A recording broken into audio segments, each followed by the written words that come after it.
రాబోయే రోజుల్లో బీసీలకు రాజ్యాధికారం వస్తే ఈ 100కు పైగా ఉన్నటువంటి కులాల్లో ఎవరో ఒకళ్ళు మాత్రమే ముఖ్యమంత్రి అవుతారు. దాని తర్వాత మిగిలిన కులాల వాళ్ళు కూడా మాకెందుకు వద్దురాబాయ్ సీఎం సీటు మాకు కూడా కావాలి కదా అని చెప్పి ఉద్యమించాలని గ్యారంటీ ఏంటి? ఇప్పుడు అప్పర్ క్యాస్ట్లో ఉన్నటువంటి వాళ్ళు అడుగుతున్నారా అట్లా? లేరే. కొట్లాట, కుర్చీ కొట్లాట ఉంటుంది కదా ఏడైనా కూడా. విషయం ఏంటంటే రాజ్యాధికారం అనేది మొత్తమే లేకుండా ఇప్పుడు అసెంబ్లీ ఏడుందో తెలియకుండా బతుకుతున్న జాతులు అనేకమున్నాయి మా తాన. ఆ వర్గాల నుంచి ఎమ్మెల్యేలు కావాలి, ఆ వర్గాల నుంచి ఎమ్మెల్సీలు కావాలి, ఆ వర్గాల నుంచి ఎంపీలు కావాలి. అధికారం అంటే ఓన్లీ ముఖ్యమంత్రి సీటు మాత్రమే కాదు, ముఖ్యమంత్రి సీటు మాత్రమే కాదు. తెలంగాణ రాష్ట్రంలో ముదిరాజుల జనాభా 40-50 లక్షలు ఉంది. వాళ్ళు పెద్దన్న పాత్ర కదా ఈ బీసీ ఉద్యమానికి. మా గౌడ్లు అదే స్థాయిలో ఉంటారు, మా యాదవులు అదే స్థాయిలో ఉంటారు, మా మున్నూరు కాపులు అదే స్థాయిలో ఉంటారు.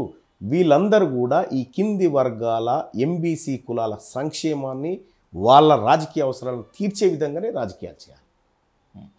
ఆ విధంగా ఇప్పుడు వెనుకట కళ్ళం చేస్తూ ఉంటే బావి దగ్గర వ్యవసాయం చేస్తూ ఉంటే ఇనాములు ఇచ్చేటోళ్ళు. మంగళాయనకి ఒక 2 కుండల వడ్లు, ఇంటి చాకలాయనకు 2 కుండల వడ్లు, ఇట్లా గవి పంచి తెలివి ఉంది కానీ మాకు అధికారం పంచుకునే తెలివి లేదా? మాకు ఇవి పంచే తెలివి ఉంది కానీ ఇవి పంచే తెలివి లేదా మాకు? మేము ఎట్లా వాడుకోవాలనో ఈ పవర్ను, ఎట్లా మా వర్గాలన్నింటినీ ఈ పవర్లో షేర్ ఇవ్వాలో మాకు తెలుసు. రాజ్యాధికారం కోసం ఉద్యమిస్తున్నటువంటి కులాలలో బీసీతో పాటు దళితులు కూడా ఉన్నారు. వాళ్ళు కూడా రాజ్యాధికారం మాకెందుకు ఇవ్వరు అని అడుగుతున్నారు. బీసీ ఉద్యమంతో పాటు దళిత ఉద్యమంతో కలిసి వెళ్తారా? దళితుల్ని కలుపుకుంటారా?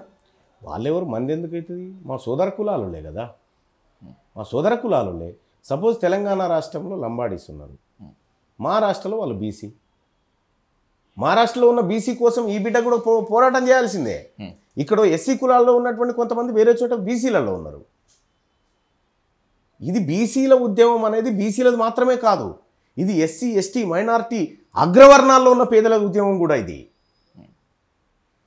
బీసీలకే పరిమితమయ్యేటువంటి ఉద్యమం కాదు.